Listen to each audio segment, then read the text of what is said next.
జీవితమంటే కల కాదు, అది కవులు రచించే కథ కాదు.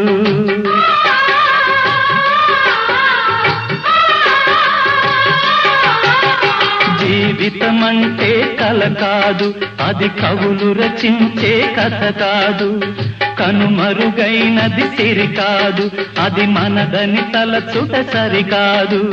కుడి ఎడమైతే పొరపాటు లేదను నానుడి సత్యం కాదు, ఇది అందరికి అర్థం కాదు.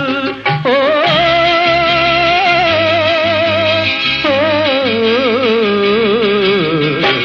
వేగు చుక్క మొలిచింది, వేకువ పొడ చూపింది, తూర్పు తెల్లవారక ముందే కాలం మాటేసింది, నా కళ్ళను కాటేసింది, కాలం మాటేసింది.